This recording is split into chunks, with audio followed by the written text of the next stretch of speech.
Hi, on this quick video we are going to go over the 2020 inflation and unemployment.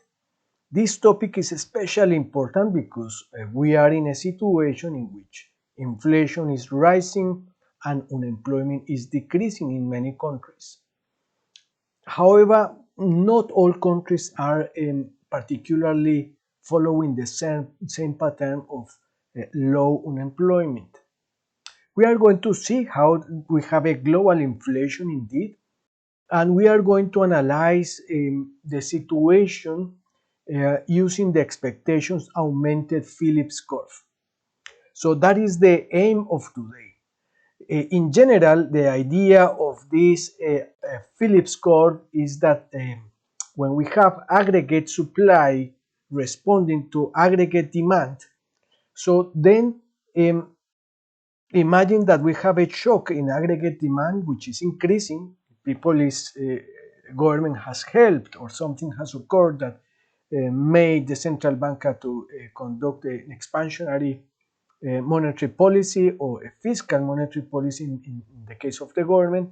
So the people start feeling better and start spending more. When that happens, we will see then unemployment decreasing, and at the same time we will see inflation picking up. Remember that inflation is price levels. So that is the main idea of the Phillips curve. The idea means that there is an inverse relationship between unemployment and inflation. When inflation increases, when unemployment increases, inflation decreases. When unemployment decreases, inflation increases because there are better circumstances in the economy, so the excess demand increases, and therefore prices increases as well. So let's go here to my full desktop and let's go over the slides that I have proposed to you. So we start here with the relationship between inflation and unemployment and output. You can see from here that the relationship is actually not very clear. You can see on these slides that we have actually here the situation from the 60s. So we have more or less, or before the 60s, we had more or less a situation in which we have a correct behavior, or like a normal pattern in which you could see the actual the inverse relationship between unemployment and output. However, you can see how after the 69s and 70s, actually this pattern took a bend. Yes, so it's looking more to the right. This was predicted actually by Porta. So and then you can see how actually we started having here loops in the relationship between inflation and unemployment. So this is something that we would like to explain. Yes, all the relationship between inflation and unemployment, because this relationship is very important. You know that, for instance, the Federal Reserve of the United States, have actually the mandate to take care of both unemployment and inflation. Yes, so you know that inflation is beyond the levels at the moment, and unemployment is actually going down. It's getting better with the time. So I believe that now, especially this month, or probably from November, the Fed is starting to pay more attention to inflation rather than to unemployment. So let's analyze that situation. We can also have a word about countries such as Turkey. I would like to bring in this a case because I like easy trades, and I believe that investing in things such as the currency of Turkey, the Turkish lira, there might be like an easy play. But obviously, this is just for education. This is not financial advice. So let's go to the next slide. So we are going to cover the expectations augmented Phillips curve. I am going to refer back to this as the EAPC. So we have here the expectations augmented Phillips curve and the inflation unemployment relationship. So that is what we are going to cover during this short video. So first of all, what I am going to do is to incorporate to the idea that actually we have a situation in which inflation depends on a previous inflation. So I'm going to put here inflation in t minus 1 and here inflation in times t. Yes, but also I would like to say that inflation in times t depends on the level of unemployment that we covered before. So it's a function, I'm going to denote that by f function of 1 divided by unemployment, because as you remember, I said at the beginning that there is an inverse relationship between unemployment and inflation. When unemployment is high, so therefore inflation is going to be low. Yes, because there is a lot of unemployment, so demand therefore will decrease. And contrary, if we have very low unemployment, yes, so inflation will increase. So less people without jobs means that aggregate demand will increase, and therefore prices in the economy, the level of prices in the economy, which is inflation, will increase as well. There is a very nice case to understand this Phillips curve equation in the case study 16.8. People following my course will find this case study in the folder. I have one folder in OneDrive and another folder in Blackboard. So this inverse relationship between inflation and unemployment was found by Bill Phillips, and that is why we call this the Phillips curve. And he found this relationship with the data from 1861 to 1967. Right. However, Friedman argued that wages catch up with inflation to restore a real wage equilibrium. So in general, what Friedman is going to say is that this relationship actually is not complete if the relationship or the equation, this equation here, do not take into account expectations. So in general, therefore, the equation is going to change a little bit. The equation change a little bit to a different expression, which is inflation. Right here, inflation is going to be equal to a function of 1 minus unemployment, yes, the inverse relationship that we discussed before, plus inflation expectations. These inflation expectations means that employees are going to ask for higher wages when they see inflation. So, for instance, we are going to have, or we are having now experiencing high inflation at the moment. That means that wages are going to increase in order to catch up with that inflation. Yes, so employees or people who is looking for jobs and employees as well are going to ask for more because both inflation is increasing and also unemployment is decreasing. And also Friedman is going to say that there is also a constant K. These constant K are exogenous pressures on inflation, such as, for instance, increases in international commodity prices. Yes, so I will write here K. This is inflation expectations.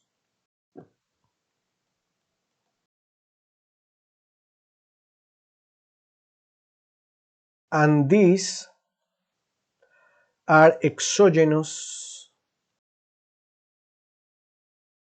costs or cost pressures. Yes, this one example of this can be commodities. So the question is, in the current situation, is whether we are experiencing a low unemployment. I will say that is a yes. So let me change here a little bit to the color of my pen.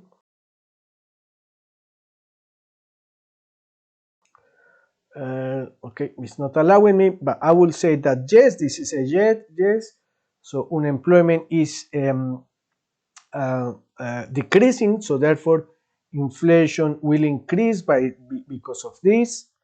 The expectations are increasing. I will say yes, since we have seen inflation increasing.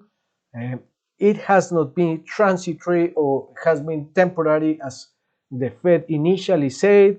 So I will say that this is another variable that is making inflation increase.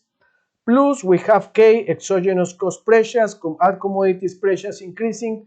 I will say that yes. So that is another pressure that we are having on inflation. You know that we have a supply chain disruption, probably that is going to affect the whole 2022.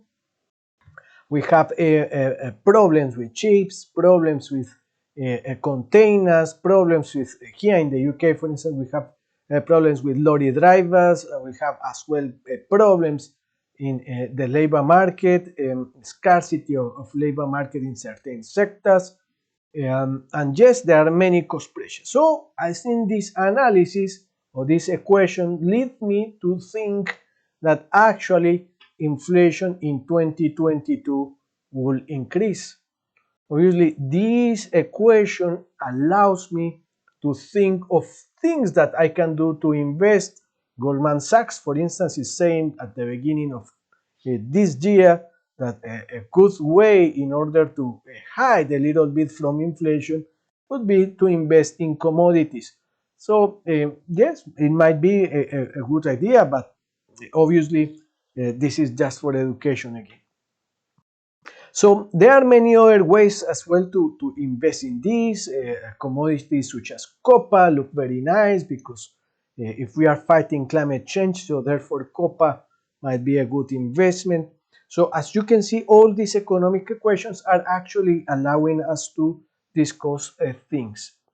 Another interesting case, if this is the UK, another interesting case is Turkey. Well, I think the case of the United States is very similar to the United Kingdom. Yes, um, for the case of Turkey is different. This rate of unemployment is slightly increasing, so therefore there is a little bit of a decrease in this way for inflation. However, inflation expectations, I think that they are rocketing high. So I will say like a big arrow going up. Why? Because Erdogan says, the president of Turkey said that he is not going to he's not going to make the central bank. I mean, the central bank is controlled by him. Is not going to fight inflation with interest rates anymore. So that means that they have a runaway inflation. Yes. So in terms of expectations, I would say that rational expectations lead me to conclude that inflation might be huge here. Also, I will say as well that unfortunately, Turkey have as well exogenous cost pressures. Yes, you know that, for instance, the Turkey depends a lot on investors coming from abroad. So that creates a problem in its currency, and with all the same problems that we have here for the disruption in the supply chain, this is another factor that can create as well inflation in Turkey. Yes, so I think one of the well, I will write here why, because usually it's like the expression that we use for Turkey. So as you can see here, we have another like a pressure on inflation. Inflation actually in Turkey is very high. Uh, let's check a little bit the actual figures for the United Kingdom, the US, and Turkey, because I think they are interesting in order to make ourselves an idea of what could be nice in terms of what ideas could be nice in terms of investing. So let's go here to my inflation rates. Here you can see Turkey. Where is Turkey? We have here the United Kingdom, currently is 5.1%.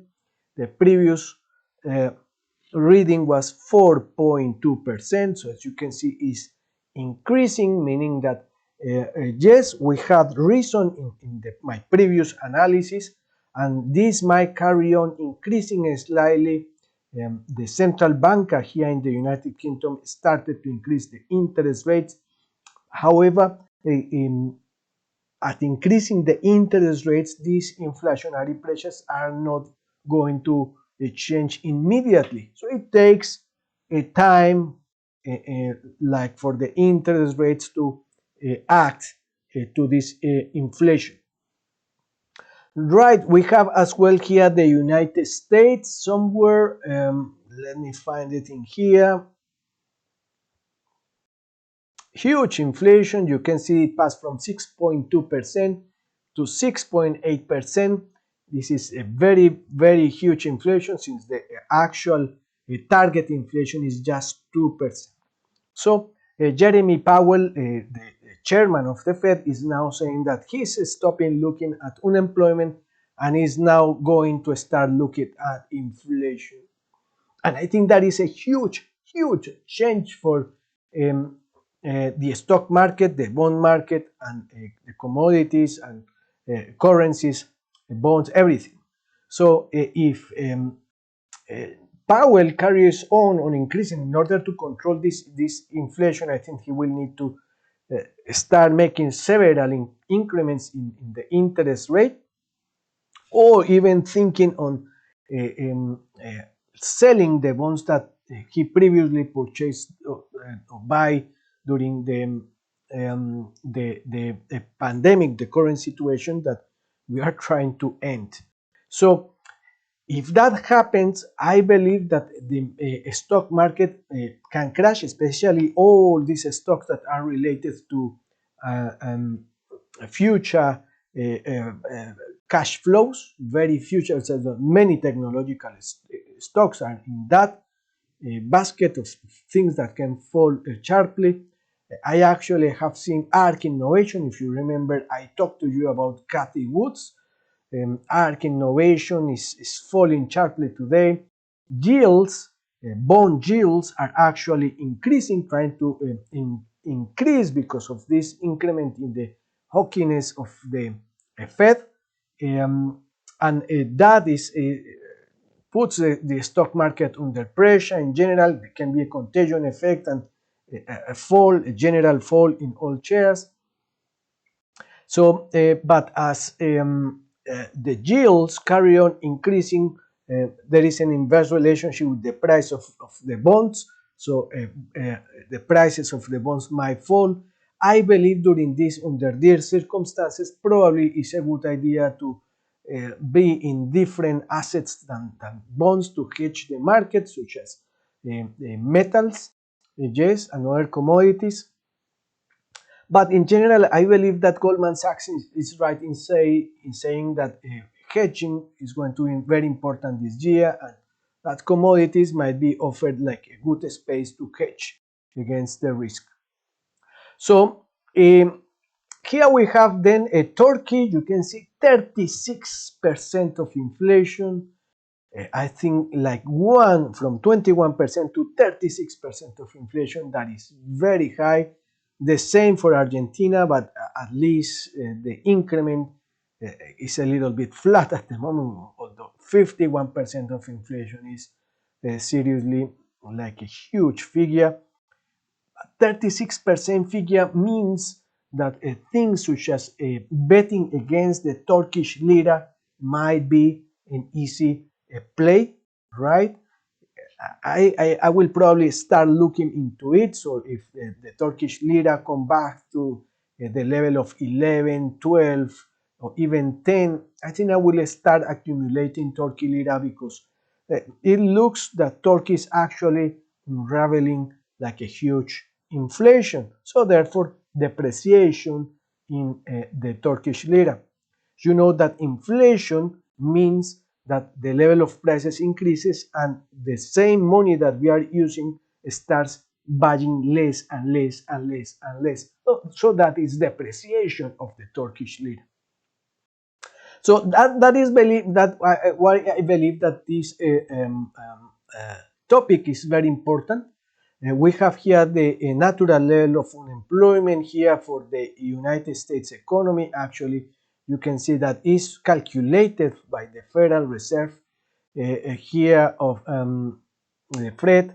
We have here more or less 4.4% of the natural rate of unemployment. So therefore, more or less around that level now. So I believe that yes, the Fed is right in the start to trying to catch up with inflation, although I believe that is behind the curve. And I believe as well that the actual government should be trying to fight inflation by investing in the supply chain disruption, yes, rather than investing in mortgage-backed bonds. They should be actually investing in bonds for businesses that are related to the supply chain sector. Yes, that I think that will help very much actually because that is the sector of the economy that we would like to try to target in order to decrease inflation. I do not really agree with the monetary policy of increasing interest rates. I believe that it's very dangerous. I think that the Fed is playing with fire because if the stock exchange falls, I think we will see many bubbles burst this year. So, in my personal opinion, there is a bubble in Bitcoin, there is a bubble in the stock market, in the bond market. The dollar is as well in a bubble, is very, very high. And I believe that there are many commodities as well, such as oil and other commodities that are rocketing high at this very moment. So yes, uh, bursting bubbles, it looks like it's going to happen this year. So that will offer many opportunities for new investors to get opportunities and buy cheap things. So I think it's nice to buy cheap and sell high. I think that would be the idea. All right. So we have as well here the unemployment rate for the United States, and we have the inflation rate. In terms of unemployment rate, you can see that Turkey has here only passed from 11.4% to 11.2%, more or less the same rate. The big difference is that with this rate, they are having a lot of inflation, meaning that actually following this theory, they are actually having probably a natural rate of unemployment that is, sorry, they have a rate of unemployment that is below the natural rate of unemployment. So let's see during this slide why is that the case. Right. So here we have then the situation or the conclusion from the ideas of Friedman is that we do not have just one single Phillips curve, as Phillips stated in his paper. No, we have a family of actual Phillips curve, and this family of families of no, one family, yes, several Phillips curve actually depend on the expectations and the constant, or not the constant, the variable k that we sometimes we can say that is zero when we do not have problems, troubles in other variables in the economy, political, social, and international commodity prices, for instance. So in these moments, I believe that we do have these problems, and actually these families depend on that. So let's start here. We have here the non-cyclical rate of unemployment. That is something that we are going to cover in here. We start here with this natural rate of unemployment. I put here a link for you to see that. We actually we look at that figure before. This is the natural rate of unemployment or the non-cyclical rate of unemployment. In general, the natural rate of unemployment is simply the unemployment that do not depend on cyclical components such as frictional unemployment. Frictional unemployment is the unemployment that exists simply because people is trying to find a job, or it does not depend, this non-cyclical rate of unemployment does not depend on structural unemployment, which is like the difference between what the employers want and what and the abilities that actually the people looking for jobs have. So that disparity. So as you can see, therefore, this rate does not depend on that, and for the United States is actually here calculated at 4.4%. We can find as well this rate for the United Kingdom, but I think this one gives us an idea of how this can be calculated. In general, is like an approximation using or taking out of all the fluctuations around during these years. Right. So let's come back here to our slides then, and that is the natural rate of unemployment. I think I need to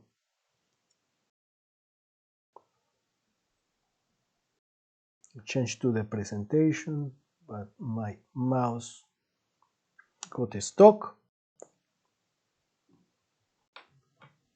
So here we are. So let's assume that we have this natural rate of unemployment. Remember, the unemployment that is not frictional or structural. And we have this level of inflation, and the economy is currently at the natural level of unemployment. And let's assume that the expected inflation is P1, and the unemployment is the natural rate of unemployment. So this is the point A on this expected augmented Phillips curve. Yes. So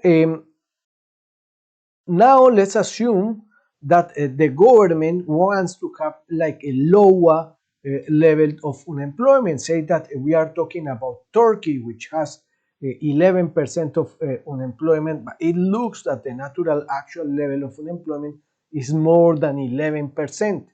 Obviously, that is actually a big problem.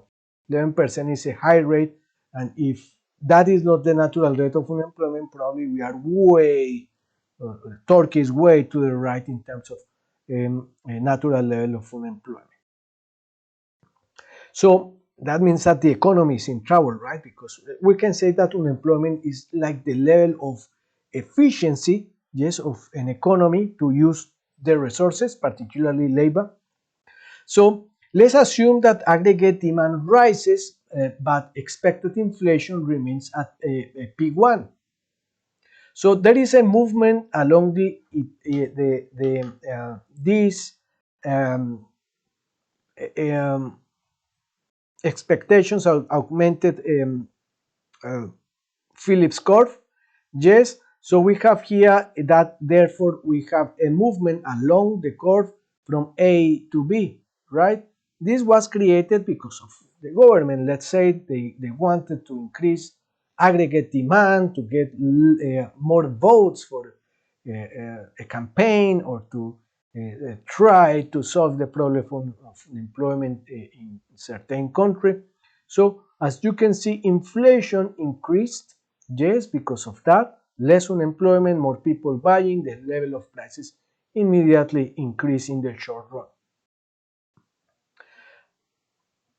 However, the inflationary expectations is going to, say Friedman, will adjust upwards, and this expected augmented Phillips curve will shift towards the right. So we will have here, because of expectations, a shift to the right. So people in the next period of time, they are going to believe that they are going to have an inflation around a B, yes, for the next period.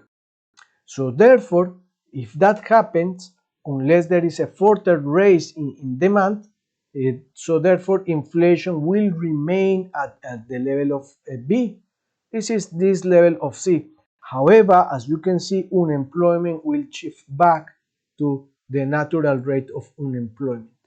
And this shift to the back of the natural rate of unemployment will actually imply that we have a natural rate hypothesis. That is a concept that means that we believe that this unemployment will come back to the natural rate of unemployment, and the effort for the government to increase aggregate demand will generate just inflation.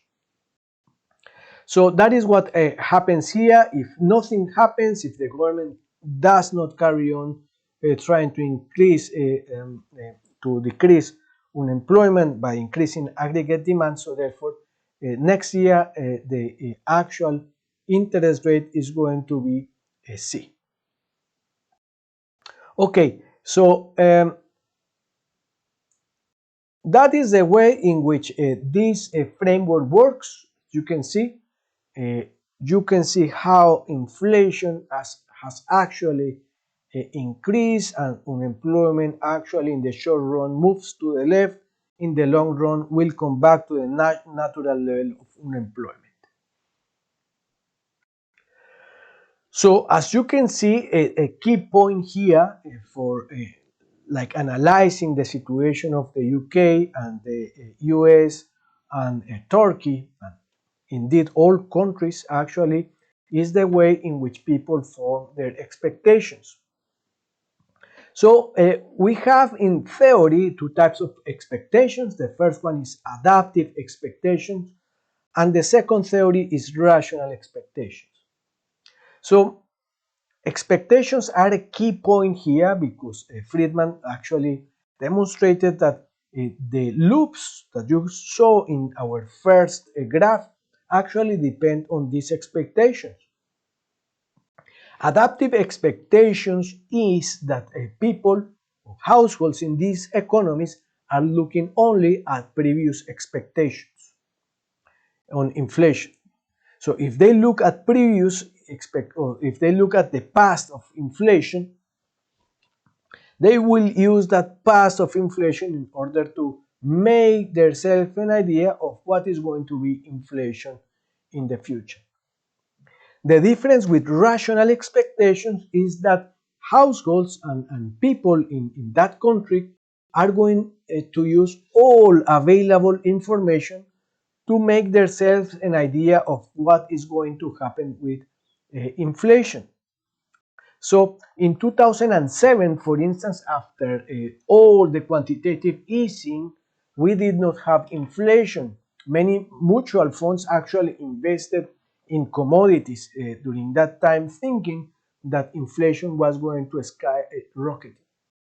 However, in that case, in 2007, money printing did not arrive actually to the households in the economy. Recall that banks did not lend money because they thought that actually lending money was very risky. So all the money stay actually in reserve accounts, in banks, and in the central banks, the Central Bank of England, or in the Fed, or in the central banks of all countries. In this case, I do not believe that it has been the same pattern. Banks have been recovering like the levels of lending, And I believe that they arrive actually to pre-pandemic levels and beyond. So therefore, if we follow the rational expectations theory, we need to take into account not just inflation as well, but for instance, things such as aggregate demand, such as the current state of macroeconomic state of and political state of the economies. In general, I would say that the United States has like a very important problems in terms of other macroeconomic variables, in terms, for instance, of trade, um, such as well in the UK we have that problem, but I believe that the United States is worst. Turkey has a huge political problem, instability, for instance, in terms of the chairman of their central bank, in the way they control the economy. So that creates a lot of instability as well in the financial markets. And I think that is what is creating the actual inflation of the inflation in Turkey. So as you can see, that is the difference between adaptive expectations and rational expectations. To summarize, the takeaway is that adaptive expectation looks at previous inflation, whereas rational expectations look back but at everything and all available information now.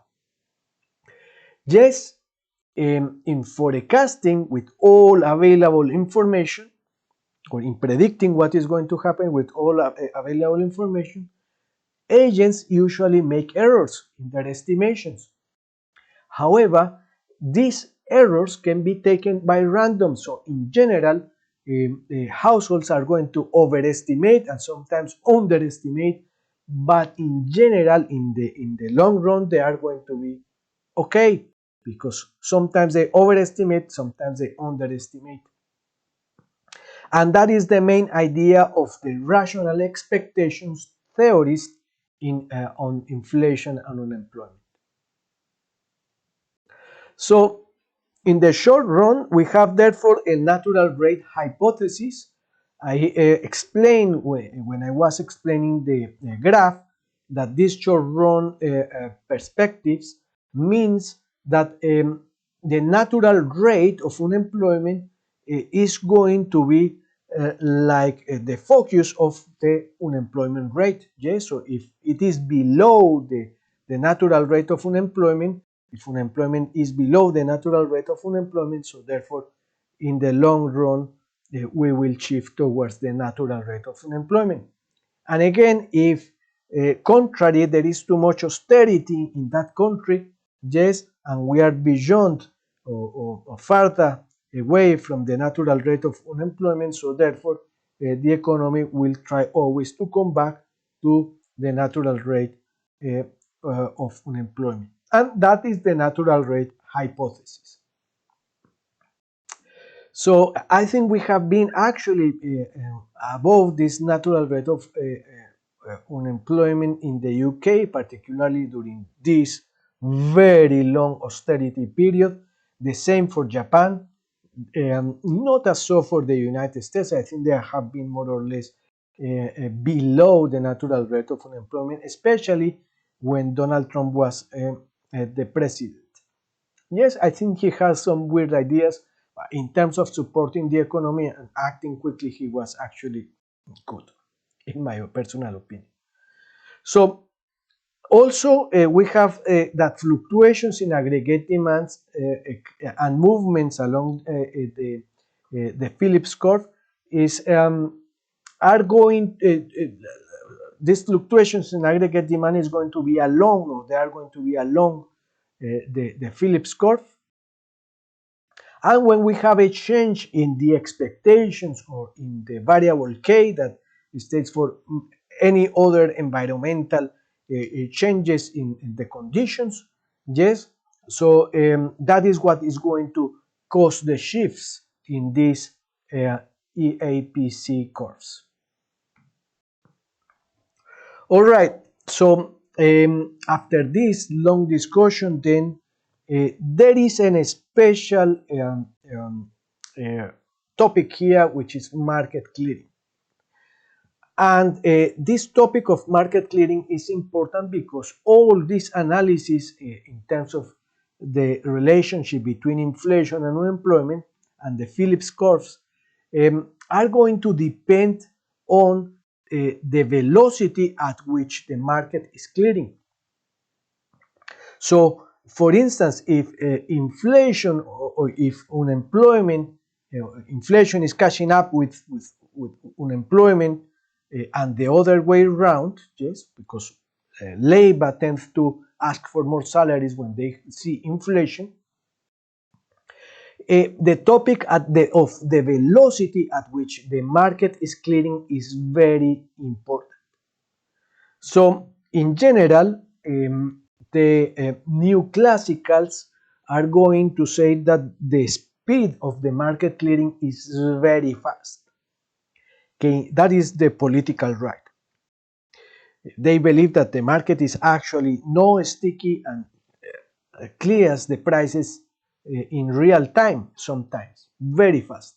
Whereas the Keynesians and new Keynesians are going to say that actually there are frictions in the market, yes, wages are not going to go down very quickly, and there are many other menu costs. Prices tend to stay quiet because there is a cost associated with changing prices. So that is the topic of our next lectures. We are going to cover the monetarists view, the new classical view, and the new Keynesian views in terms of the relationship between inflation, unemployment, and output. I will see you in my next lecture.